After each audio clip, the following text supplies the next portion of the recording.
For today's video mga pare, kung may panibagong YouTube channel naman tayong i-review o i-feature, walang iba, kundi ang YouTube channel ni Inday Roning. So mga pare, ko ito si Inday Roning, mayroon siya mahigit 1 million subscribers sa kanyang YouTube channel.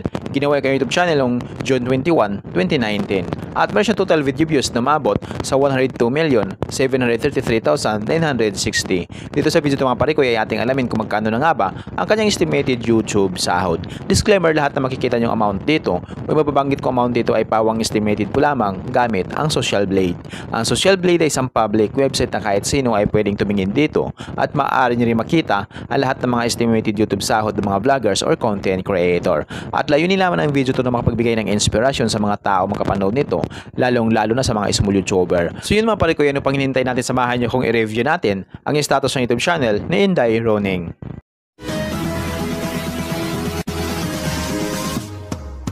So yung mga pare ko, dito tayo ngayon sa official YouTube channel ni Inday Roning dito sa Social Blade. So mayroon na siyang 519 uploads na video at yung kanyang subscribers ay umabot na sa 1 million subscribers. Total ng kanyang video views nakakuha na siya ng 102,733,960. Country US, channel type people. Ginawa yung YouTube channel noong June 20, 2019. Nakakuha siya ng 12,000 subscribers, tumaas ito ng 33.3% kumpara sa nakalipas na 30 days.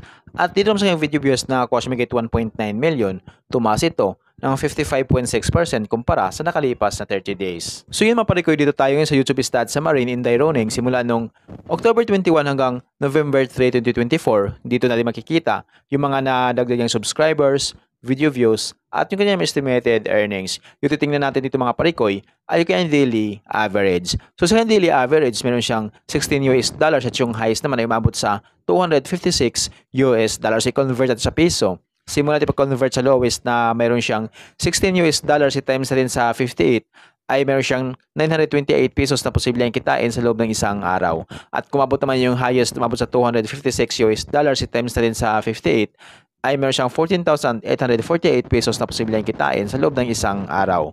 So yung mga parikoy, dito naman tayo ngayon sa kanyang estimated monthly earnings. So disclaimer po lamang mga parikoy, ang video na ito ay layunin lamang na makapagbigay ng inspirasyon sa mga tao makapanood dito, lalo na sa mga small YouTuber. Lahat na makikita yung amount dito o yung mababanggit kong amount dito ay pawang estimated po lamang gamit ang Social Blade. Ang Social Blade ay isang public website na kahit sino ay pwedeng tumingin dito at maaari nyo rin makita ang lahat ng mga estimated YouTube sahod ng mga vloggers or content creator. So yun mga parikoy, ito si Inday Roning sa kanyang estimated monthly earnings sa lowest, meron siyang $481 at yung highest naman ay mabot sa $7,700. I-convert natin sa piso. Simula din pag-convert sa lowest na mayroon siyang $481 i-times natin sa 58 ay mayroon siyang 27,898 pesos na posibleng kitain sa loob ng isang buwan. At kumabot naman yung highest na mabot sa $7,700 i-times natin sa 58 ay meron siyang 446,600 pesos na posibleng kitain sa loob ng isang buwan. So yung mga parikoy, deserve ni Inday Roning na magkaroon siya ng malaking sahod sa kanyang YouTube channel. Pero maaaring magbabago po ito mga parikoy, depende sa dami ng views na makukuha ni Inday Roning. So dahil nga sahod ng mga vloggers or content creator, nakadepende sa dami ng views, hindi sa dami ng subscribers. At laking tulong din yung mga viewers na hindi nag-i-escape ng ads. So yung mga parikoy, hanggang dito lang yung video natin. So kung mayroon kayong iniidolong vlogger na gusto nyong malaman yung kanilang estimated YouTube sahod, paki-comment lamang sa comment section at gagawa natin ng itong klaseng ori ng video. At kung nagustuhan nyo ang video ito mga parikoy, huwag niyo po sanang kalimutan mag-like, share at mag-subscribe sa munting channel na ito. Once again, this is Parikoy TV. Peace out.